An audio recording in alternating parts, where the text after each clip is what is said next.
What are you doing, Ron? Mom, I'm just finishing up removing the ribs from the carcass. I'm going to eat that with the dogs tonight.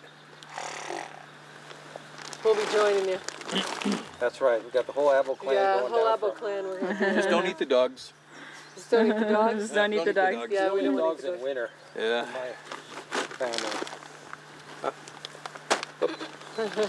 We did save a little bit of the meat here for the dogs, and so they will be able to join us a little bit.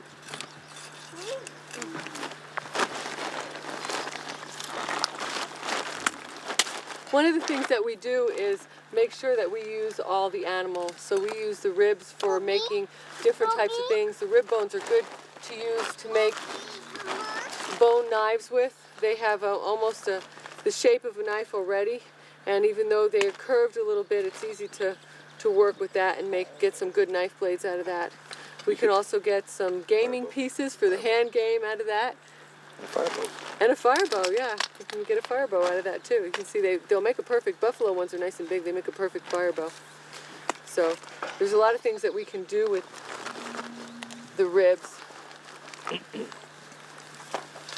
So what we'll be doing now is a lot of times it's easier to take the fresh bone and make a blank out of it, and then we'll finish it up later, because the fresh bone will split easier into the shape that you'd like it to be in for whatever type of tool that you want to make. And then later on it's easier to do the refining points, like the grinding and the working into your definite shape that you want. And this then what we'll do now is, after we clean the meat off of these, after Ron is done tonight chewing on all of them and we got them all cleaned off, we'll break them into some basic, I know you can't wait to go to these and get them cleaned off. We'll make some basic blanks here. So whether we want to make a knife blade, or we want to make some gaming pieces, or we might want to make some buttons for Joe's new pants that I'm going to be making him, or anything, they could be turned into just about anything. Yeah, I'm making you a new pair of pants. Wow. You like that, huh? I like that idea. Yeah, that's good. So there's a lot of different things you can use the rib bones for.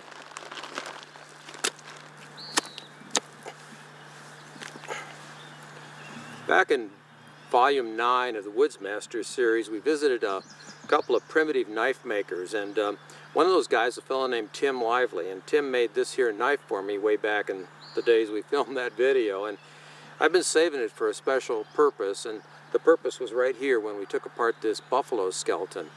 And I've got to say that for a knife that was made using the techniques and the steel of the 1800s, it's a real performer, so I could see how those guys from back then were able to perform so many of those unusual feats on big animals.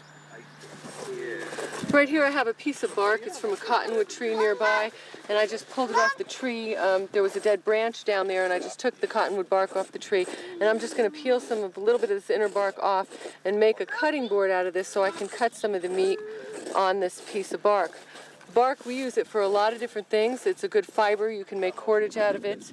The bark, just like it sits here, it would actually be a nice plate, and we cook in the coals with it by using it as a platter and putting a clay base on it, and maybe putting a fish or a rabbit or something in the center and covering it with clay and almost making like a container, with the clay, and then putting this in the coals. And so this would just go in the coals with the clay covering the fish or the rabbit or whatever we wanted to cook, and pile clothes on top of it, and the clay would bake, and this just provides a platform for it.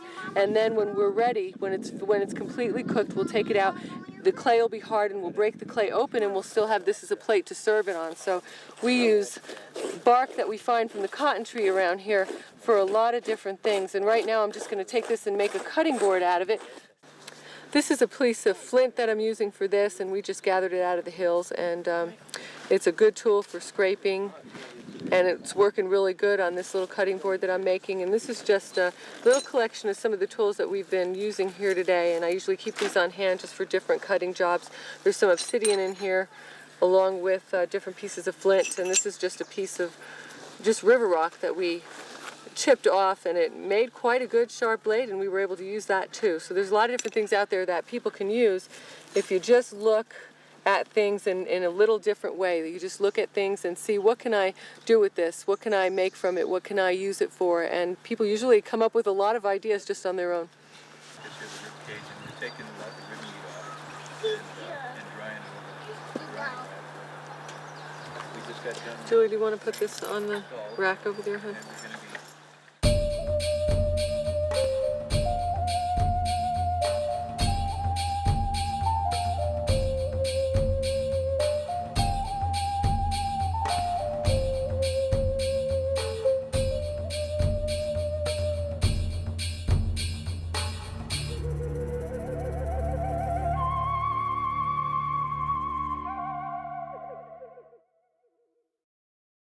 It's time for us to take this off of the rack. It's not completely dry yet, but we're going to take it off because we're not going to be sleeping out here, and we don't want the animals to get it. We've worked too hard for the animals to get it, so we're going to take it home and probably finish drying it at home. It's got a nice coating on it, so it's glazed over pretty well, and it's starting to dry pretty well, so we're happy with what we did today. Yeah, and it does not smell at all. It's not decomposing. It's actually drying and preserving. We're going to have to dry some of this at home. When we go home, we'll probably either put it back on a drying rack like this tomorrow and let it sit again until it completely dries, or we can dry some of it in the house. We have some drying racks in there, and we might put it in there too. So we might do a little bit of both. It smells like smoke. It smells like smoke. Yeah. It should have a good smoky flavor to it. Smells good, especially the which is ones what on the we like. bottom, yeah. Sometimes we like to season them up a little bit, but sometimes you can just take some spices or some garlic or something and rub it over your meat. Sometimes we'll put the meat in a bowl and then just mix some spices in the bottom of the bowl, and then sometimes I'll just take the meat and rub the meat in the spices and put some spiced meat on the jerky rack. But we really wanted to get this started drying since we had so much of it today, so we just went ahead and didn't go through any of those preliminary things and just put the meat right on the rack like that. You got a lot of meat there, Joe. We do. There's quite a bit of this stuff. I'm surprised how much really is here. And it's kind of interesting too, because a lot of times you'll find a carcass that say an elk that people have left and discarded, and where they could have taken all the meat off of it. And look at how much we have here. This thing must weigh, I'm going to say, a good 15 or 20 pounds.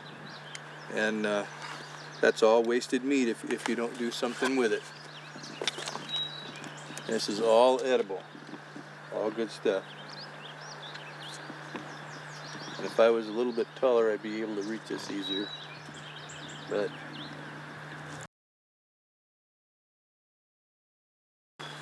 Yesterday we pulled all the meat off of the rack and put it in some bags when we got home, and then refrigerated it overnight. But since we're out here again today, we're gonna just take that same meat and put it out here to dry. The boys here are starting a fire behind me, and we're just gonna continue the process until these are dried and preserved. sorry, that kid is smart.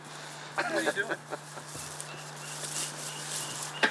Are you bringing that to Daddy? This is a little rack that Jesse found and brought it over here because he saw us doing that. And he saw this over there. We didn't even know that was over there. Well, I didn't know it was over there. And all of a sudden he started walking over with it. So we want to teach him some skills too. I think he thinks it feels funny on his hand. I think so.